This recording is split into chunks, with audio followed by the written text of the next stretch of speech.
Ladies and gentlemen, hello. It's another week in the Buffalo Bills universe. I am Don. With me today to discuss more Bills news is the co-founder of our Instagram, Cal. How are you doing today, Cal?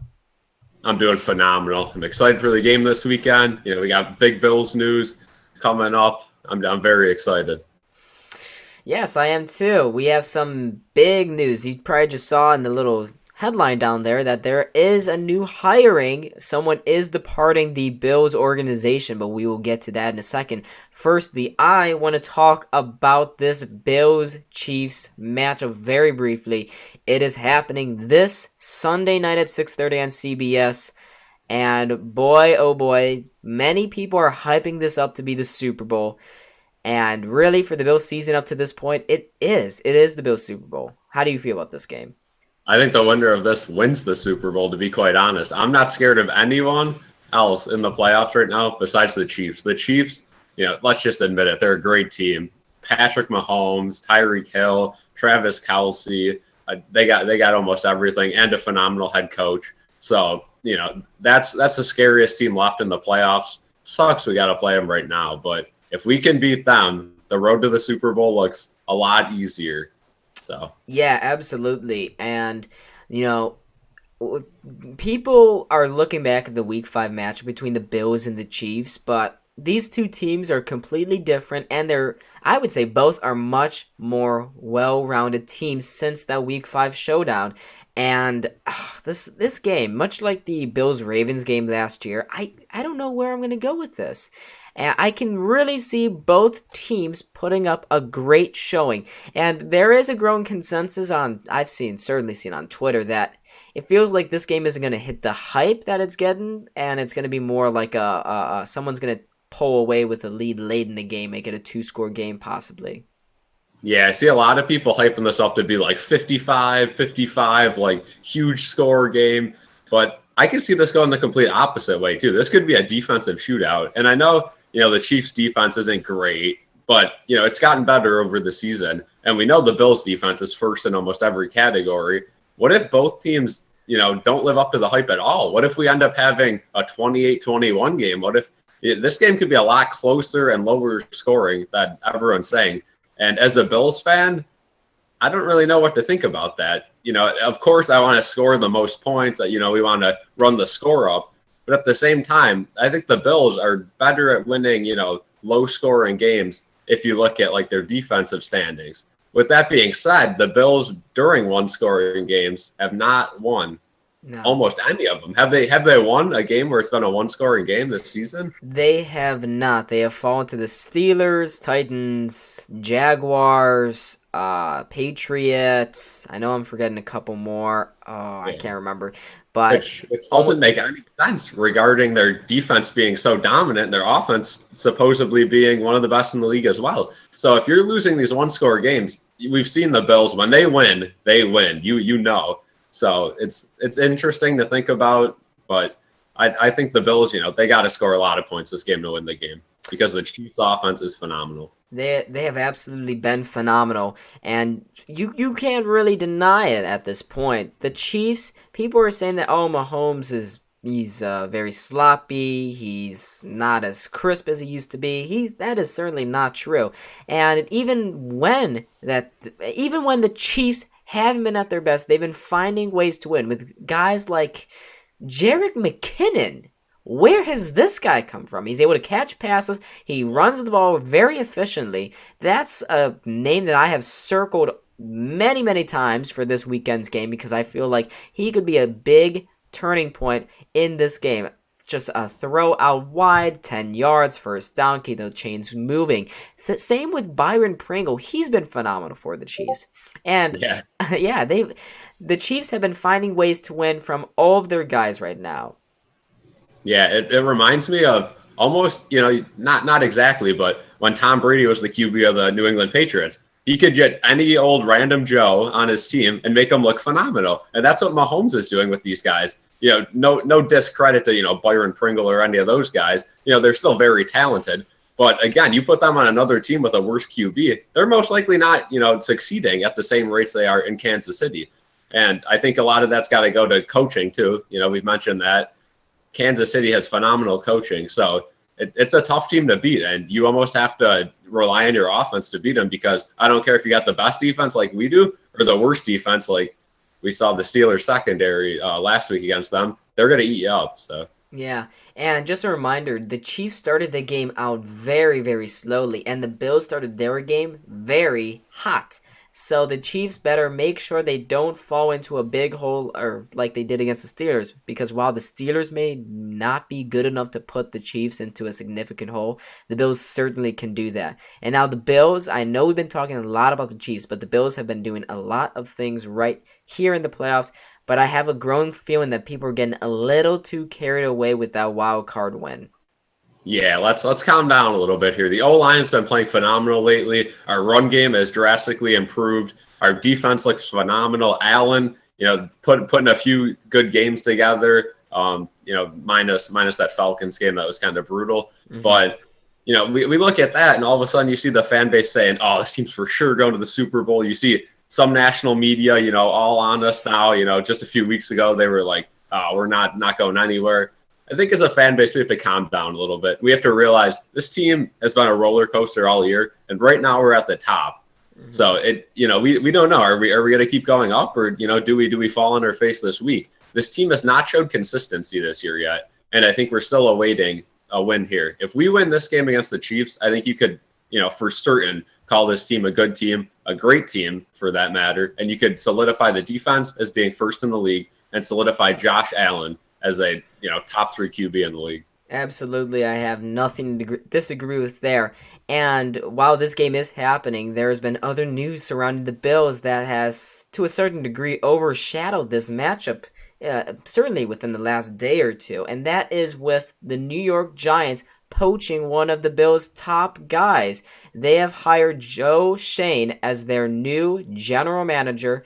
And he was the Bills' assistant general manager here for a couple years. Ever since Brandon Beane came here, he brought Joe Schoen with him. And now he's off to the Giants, and Giants fans are happy. What is your message for them about this hiring? Yeah, I think he's a great guy, very talented at what he does. I know in Buffalo we loved him. Kind of a undercover guy. The average fan might not know the name. But people who did know him, people within the staff, they loved him. So I think the Giants are getting their guy. I think they're going to love him.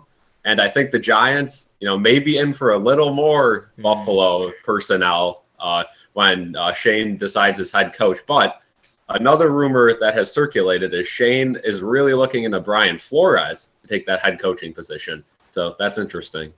Yeah, it's very interesting right now because you have a lot of moving parts. You have Joe Schoen, who obviously knows a couple of guys in the Bills organizations that could potentially take over that Giants head coaching position.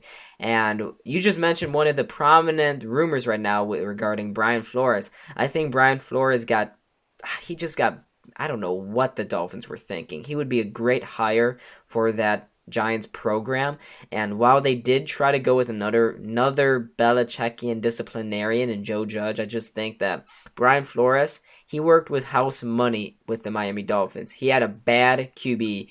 Daniel Jones, he's not that much worse than Tua in my opinion. Actually, no. Tua is very mediocre. Daniel Jones has been very inconsistent. However, I feel like with the right guys in place, the Giants are not gonna regret this, gonna move on, and they're gonna have a great couple years, just like the Bills, trying to rebuild and build a good program with a lot of youth in their foundation. Yeah, I think it's a great first step in a big culture change in New York. We know the New York team or New Jersey teams, as we say in Buffalo, the Jets and Giants have been struggling for years and years and years, and we have seen the Giants, they went to all the Super Bowls with Eli Manning, but once he left, and even this last few years, they've been downhill. So I think this is a great move for the Giants. Giants fans are going to love it. And if they get Brian Flores, they might be in for a new QB named Deshaun Watson. So that would be an interesting thing too. But they also could take Brian Daboll. They also could take Leslie Frazier. And I'm sure there's a whole bunch of other candidates that will be interviewed. So. Yeah, and while you did mention Brian Flores and you did mention Leslie Frazier, I'm seeing from a couple of insider Twitter pages, specifically Ian Rappaport, Brian Daboll is being very heavily considered for that Giants head coaching position. He seems to be, within NFL circles, to be the favorite for that job. How do you feel, not only losing Joe Schoen, but Brian Daboll to the Giants? This is an interesting one because I'm sure every single fan has had their ups and downs with Brian Daboll over the years he was here. I remember when he first started, he had a loose piece of paper that he would look at. That was his play calling sheet, and everyone's like, "Who is this guy?" Guy from Alabama, but it actually, guy from Buffalo, guy from West Seneca, and we grew to really love the guy. I think he's very creative most games, but once in a while, the offense is kind of stale. So, it would be very painful to lose Daboll. I think we can all admit. I really like the guy, but I feel like the Bills have a lot of in-house options that could replace him. Yeah, certainly. We've seen a lot of guys in the Bills coaching staff step up over the last couple of years, not to mention their quarterbacks coach, maybe their offensive line coach. And there's certainly a lot of options. This is not the end of the world if they lose Brian Daboll. We've already seen Sean McDermott. He got these two hires right at his coordinate positions. So why not see him do it again? You know what I mean? Yeah. Yeah, and Brian Daboll, I think he certainly deserves the head coaching look somewhere. Same goes with Leslie Frazier. So losing them, it would suck, but I would definitely be happy for him, and I'm definitely thankful for what they've done for our organization. Yeah, and both of them, all three of them actually, Shane, Frazier, and Daboll, all deserve some promotions because they've done phenomenal jobs with the Buffalo Bills. And once again, we mentioned it in the last BSC Sitdown, but all of these signs are telling us that the Bills are now considered a well-run organization around the NFL. People respect this club. They respect the organization, the people at the top, and in the inner workings. So that is all good signs when you see your guys getting poached. And I have zero doubts that they are able to find other guys that can do the same thing as these guys. Yeah, you hear all around the league, the Andy Reid coaching tree, the Bill Belichick coaching tree. Soon enough, we're going to have a Sean McDermott / Brandon Beane, organization tree. And it's great because, you look at these people with these, coaching trees, and they're phenomenal head coaches. They're well-respected guys. So just a great sign from the Bills.